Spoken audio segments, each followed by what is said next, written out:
Hello, everyone, and welcome to our panel, Psionic, Bionic Arms in the Real World. Thank you for joining us tonight.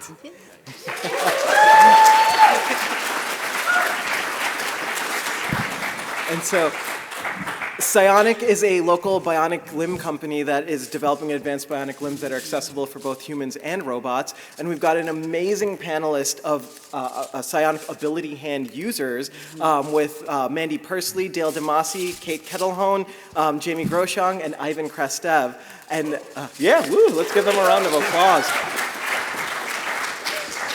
And so I am Dr. Aadeel Akhtar. I am the CEO and founder of Psionic. And you can also just call me Doc Ak for short as well. I'm also using 4 of our ability hands that our panelists also use in their daily lives as well. And we're going to start with a brief just journey of how we got to building these bionic arms. And for me personally, I've been wanting to build bionic limbs since I was 7. My parents are from Pakistan and I was visiting for the first time. And that was the first time I met someone with a limb difference. And she was my age, missing her right leg and using a tree branch as a crutch. That's what inspired me to go into this field. So I went and got a bachelor's degree in biology and a master's in computer science from Loyola in Chicago, taught there for a couple years, went to the University of Illinois, got another master's in electrical and computer engineering, PhD in neuroscience, and I left medical school to do this because this is a lot more fun than medical school. And over the last 10 years, we've gone through so many different iterations of the hand. And so this is the first 8 iterations. We call them marks, very similar to Iron Man. And starting with the very first one, that was our first 2 that were open sourced in 2014, developed by other people in the community, and then we open sourced Mark 3 through 5 over the next couple of years. And each generation of the hand kept getting successively smaller and more packed with sensors and more human-like as well. And while I was doing my PhD, we got the chance to go down to Quito, Ecuador in the summer of 2014, where we were working on Mark II of the ability hand. And we met our very first user of the ability hand there, Juan Suquillo, who lost his left hand 35 years prior due to a landmine explosion. And this next video shows one of the international news stations covering the events of that day. Quiteño es el primer beneficiado de una prótesis de mano con ayuda en su financiamiento. El programa es realizado por jóvenes de la Universidad de Illinois en Estados Unidos. Juan Suquillo es excomandante de guerra. Fue así como perdió parte de su brazo. De esto han pasado más de 30 años. Varios miembros de mi pelotón sufrieron heridas y particularmente la mía me cobró el brazo izquierdo. Gracias al avance de la tecnología, hoy puede acceder a una prótesis. Parte de mí ha vuelto. Jóvenes ingeniosos y con un gran empeño por ayudar al prójimo más necesitado han desarrollado una prótesis de brazo mioeléctrico con la posibilidad de retroalimentación sensorial, es decir, sentir como una mano de verdad.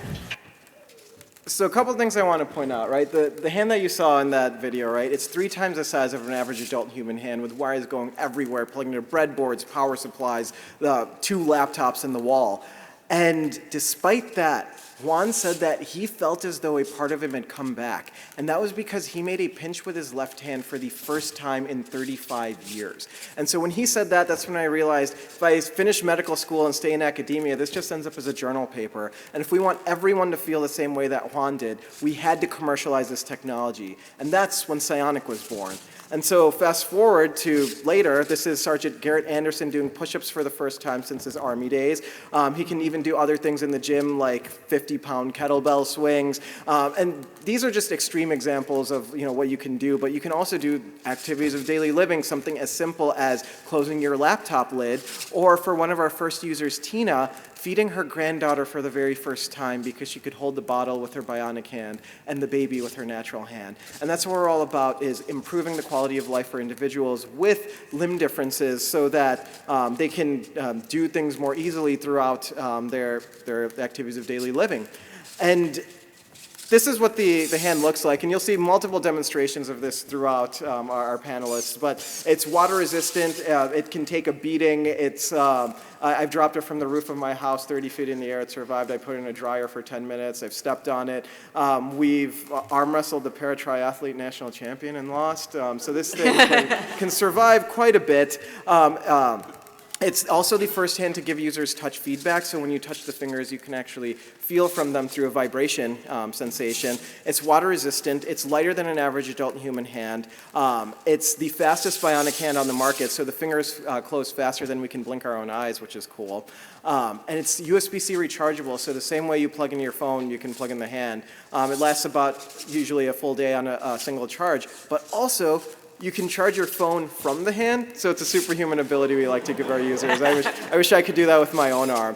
But to show some of the cool things that our users have been able to do, so this next video shows one of our very first users, Dan St. Pierre, who is the para-triathlete national champion from 2018-2019. 3 minutes after he was first set up with the device, we threw him a water bottle and he was able to catch it. Are you ready? That's it right here. Oh! We were very excited, and so I was so excited that I very stupidly decided to challenge him to an arm wrestling match. And the University of Illinois gave us their stadium to actually have this arm wrestling match during COVID, and unfortunately I ended up losing. So I should probably take this video out of rotation so I don't have to humiliate myself every time. But Sergeant Anderson, we gave him a wrist rotator, and he can actually do 360 degrees of wrist rotation. So again, we made him superhuman there. And then we challenged him further by giving him 3 wooden boards set on fire to see if he could punch through it. And he was able to do that with no issues at all. And so after 9 years, about a year and a half ago, we went back down to Ecuador, and finally we were able to deliver Juan a hand. And this was one of our favorite moments, where he went back to a supermarket and was able to try another meal. It smells.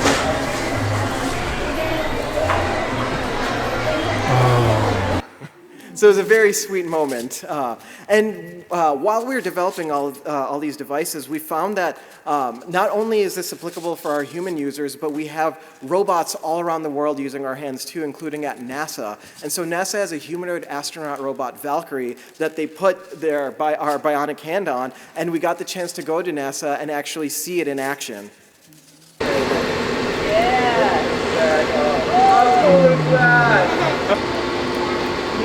And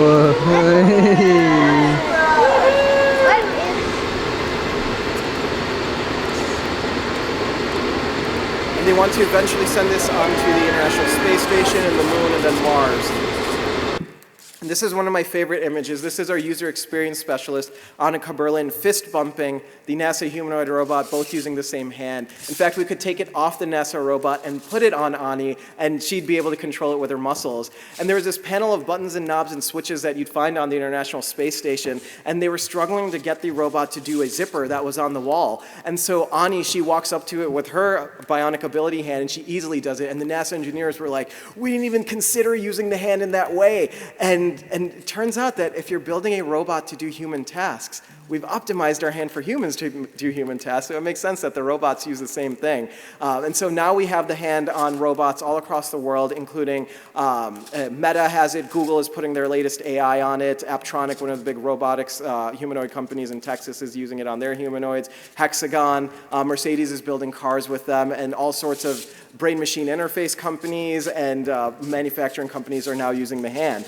And you can see you can put it on robot arms as well too. We had a Rubik's Cube being done, pancake flips being done, chopping up food in the kitchen, putting garbage away, cleaning with a dustpan, etc.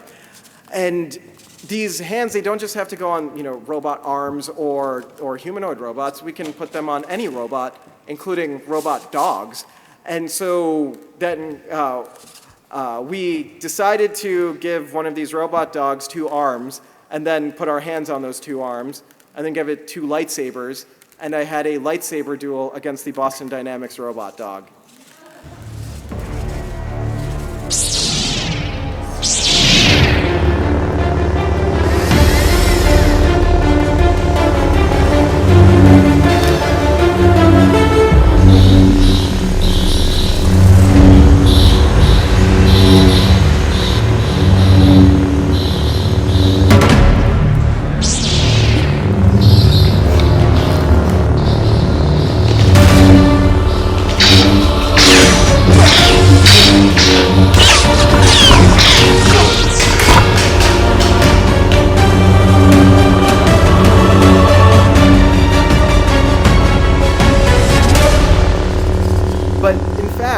we don't even need to put the hand on a robot. It can just function by itself. And so for Halloween 3 years ago, we made the hand walk on its own.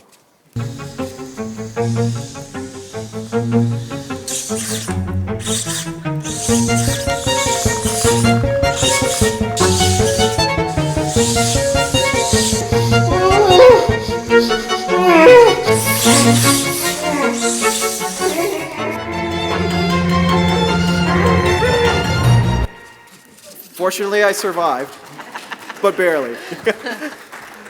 And so to put it all together, where we're at now, so we're making these robot hands that are, these bionic hands that are both made for humans and robots, and really just making a seamless integration between the human body and the bionic world.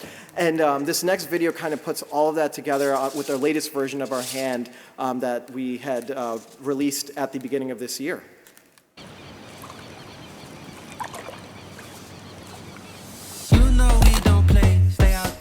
Check out this look on my face. I'll come save the day. Give me my cape. Look at I'm flying away. Five-star cream of the crop. Go and make spot. Go and put the cherry on top. This one can't be stopped. Giving them shock. It's really like that. Don't believe me, just watch. Watch, watch, watch, watch, watch, watch, watch, watch, watch, watch, watch. Don't believe me, just watch. Watch, watch, watch, watch, watch, watch, watch, watch, watch. Don't believe me, just pulling up me and my spins, just might start up a trend. You don't wanna go up against, no offense. Might wanna check on your lens. They know when this drop, everyone stop. Ain't no more room on top. This one can't be blocked. Give me my props. I'm really like that. Don't believe me, just watch.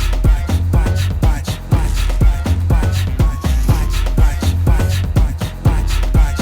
Don't believe me, just watch. Watch, watch, watch, watch, watch, watch, watch, watch, watch. Don't believe me, just